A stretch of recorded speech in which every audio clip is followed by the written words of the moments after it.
கன்றுக்குட்டியை பாருங்க கண்ணுங்கள, 3 கன்றுக்குட்டி, ஆடு, பெரிய ஆடு 3 இருக்குது. இது கெடா குட்டிங்க இருக்குது. ஒரு கன்றுக்குட்டி மட்டும்தான் கருப்பாக வந்தது.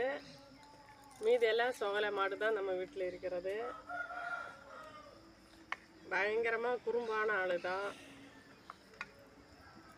அவுந்து போனால் ரொம்ப ஓட்டம் பிடிச்சிருவாங்க, பிடிக்கவே முடியாது. கண்ணு போட்ட மாடு தான் இது. 3 மாடு தாலி வச்சு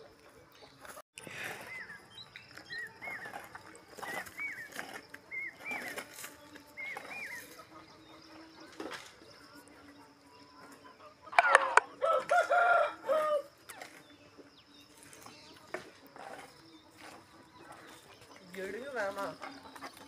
நம்ம நாட்டு மாடு பார்த்தீங்களா, புள்ளையா இருக்குது நாட்டு மாடு. உங்கள்ட கன்றுக்குட்டி இருக்குது, அந்தாண்ட மேயுது.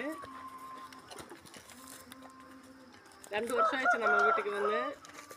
ஜல்லிக்காடு குட்டி வளர்த்திட்டு இருக்குது. உங்கள்ட குட்டியை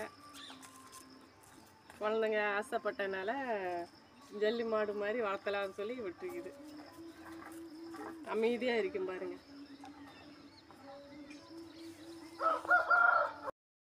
சாவலு தான் இவங்க சண்டைக்கு போகும்.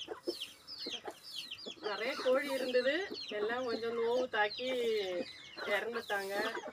அதனால இப்போதான் உற்பத்தி பண்ணிட்டு இருக்கேனுங்களே. இது சண்டைக்கு போன சாவல் தான்.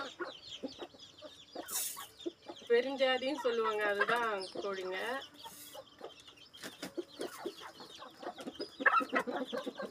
பாருங்க சாவல், நம்ம சண்டைக்கு வர சாவல் தான் இந்த அவங்க.